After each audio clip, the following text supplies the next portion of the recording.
Stop me if you've heard this one before, but NASCAR botches a call and ruins a happy ending. Plus, we will touch on NASCAR's decision to have the injunction appeal when they had it and whether or not they'll revoke the charter. So let's get into it. Coming up next.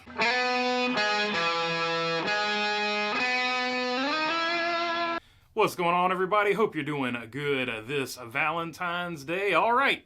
We had the duels last night, and it wasn't without controversy. So let's just jump right to Duel 2, where Erik Jones won the race. However, because NASCAR threw the caution 100 or so feet before the start-finish line, it goes back to the final, or the scoring loop, when they threw the caution, the moment of caution, or whatever you want to call it.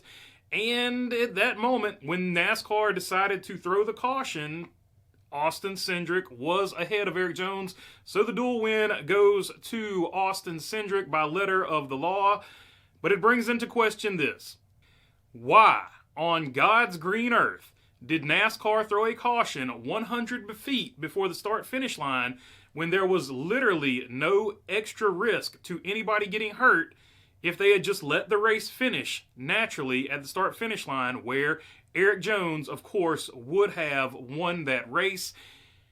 It's just a common sense thing. Like, everybody's like, oh, we need to make a rule, this, that, or the other thing. No, we don't. We can't continue to let NASCAR keep getting off the hook for being stupid. We can't keep saying every time NASCAR does something freaking dumb, we need another rule. We don't need another rule. We need NASCAR officials who know the sport to have some God-blessed common sense. I'm not trying to come down hard. Race control, you only talk about them when something goes wrong. I understand that. I've got some friends that do race control. It's never a good day. Somebody's always complaining about something you did. So I get it from that aspect. But this is a consistent problem from NASCAR that happens over and over and over again. They throw the damn caution when it shouldn't be thrown, when they could have just let the race finish at the start-finish line. And it's ridiculous. That being said, I'm not trying to take anything away from Austin Cindric. He drove a great race. He's got a really fast race car for the 500. And Erik Jones made a great run, too, a great move to get to where he needed to be. And you just ruined what would have been a really good story for the 43 car by throwing that caution, and you're sort of taking away from Austin Cindric's performance as well, because you're casting this light on him as if, some people are just going to blame Austin Cindric. It's the nature of the sport. Some people are going to blame Austin Cindric or not like Austin Cindric getting the win, when really, in reality, it's NASCAR's fault. So yeah, I slept on it. Still not happy about it. Still one of the dumbest things I've ever seen NASCAR do. Can we not have one season without some type of stupid controversy to start the year off? I don't know. I guess it's just not going to happen. That being said, here's the results from Duel 1. Austin Cindric is your winner because NASCAR said so. Erik Jones in second. Chris Buescher third. Denny Hamlin fourth. Joey Logano fifth. Corey LaJoie sixth. He's going to transfer in. Todd Gilliland seventh. And Ryan Blaney in eighth.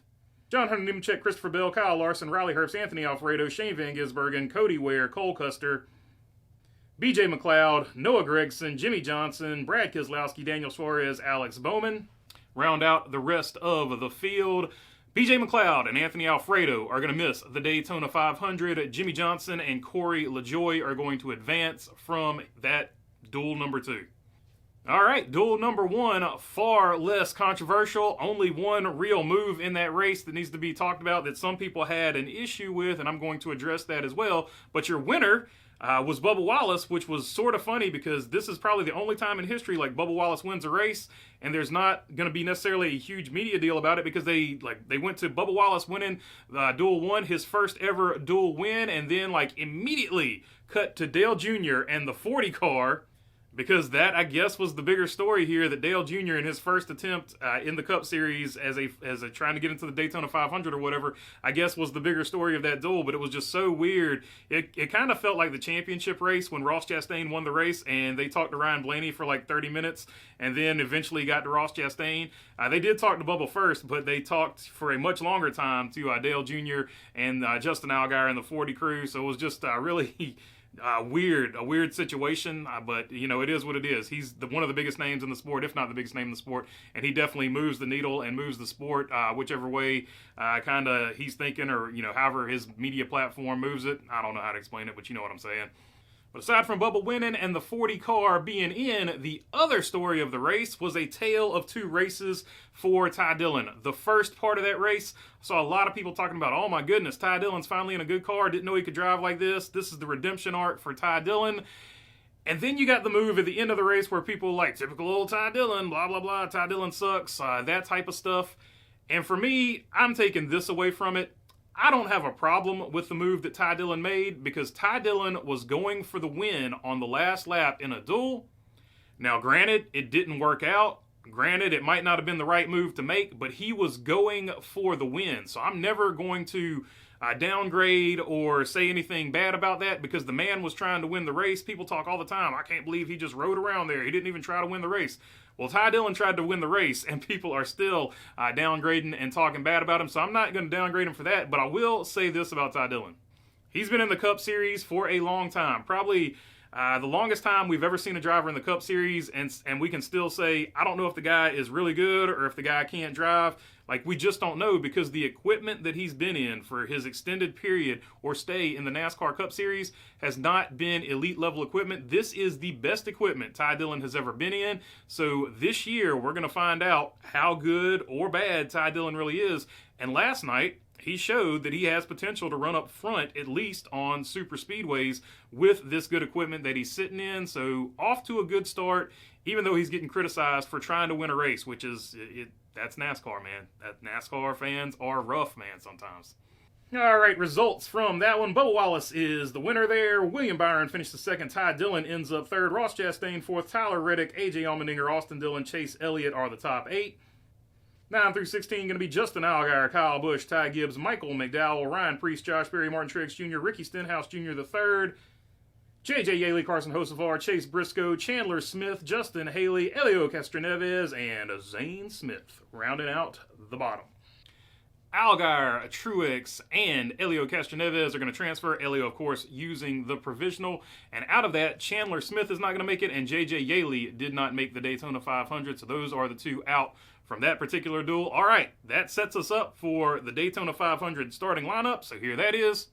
Leading them to the green flag is going to be Chase Briscoe in the 19. Then you got Austin Cindric, Bubba Wallace, Eric Jones, and William Byron in 5th place. 6 through 10 going to be Chris Buescher, Ty Dillon, Denny Hamlin, Ross Chastain, and Joey Logano. And the rest of your field is going to be this: Tyler Reddick, Corey LaJoie, AJ Allmendinger, Todd Gilliland, Austin Dillon, Ryan Blaney, Chase Elliott, John Hunter Nemechek, Justin Allgaier, Christopher Bell, Kyle Busch, Kyle Larson, Ty Gibbs, Riley Herbst, Michael McDowell, Shane Van Gisbergen, Ryan Preece, Cody Ware, Josh Berry, Cole Custer, Ricky Stenhouse Jr., Noah Gragson, Carson Hocevar, Brad Keselowski, Justin Haley, Daniel Suarez, Zane Smith, Alex Bowman, Martin Truex Jr., Jimmie Johnson, and taking that provisional, going to be Helio Castroneves in his first attempt at the Daytona 500 in the 91 for Trackhouse. All right, so there's your starting lineup for the 500. Field is set. But while all that was going on, NASCAR filed a appeal to the injunction that was put in place by the judge, and they did it at the last minute so that they could do it while the Daytona 500 process was going on. It was 100% timed like that on purpose to be, petty or some gamesmanship or whatever, but that's really all that can be said about it. We'll see if the appeal overturns the decision from the judge or if the ruling stands or whatever, but other than that, nothing really to report other than the timing of it was definitely, these two are throwing middle fingers at each other. Here's another middle finger from NASCAR to 2311. I'm sure at some point 2311 will throw a middle finger back to NASCAR, so, that's kind of the way this has gone so far. But also, during that process, you heard some reporters come out and say that NASCAR, if they lose this trial, if they lose this case, they will dissolve all the charters and get rid of them. So, here's what I think about that, because the story got some headlines and got a lot of people talking about it. I think it is 100% a scare tactic, a negotiation tactic, a poison pill scare tactic, if you want to talk about it in those terms. But I don't think it will ever happen, and here are the reasons. If they dissolved all of the charters, NASCAR would be looking at 36 separate, different lawsuits, and I think the teams would do it like that on purpose, and that would inevitably bankrupt NASCAR, and those teams would take those, particular court cases all the way to the end just because, and whether or not they won or not, it would be sort of, death by legalese to NASCAR. So there's one aspect of it that NASCAR really wouldn't want to tackle. But let's say that doesn't happen, and in a perfect world, nobody sues NASCAR. They just get irritated that the charters got taken away.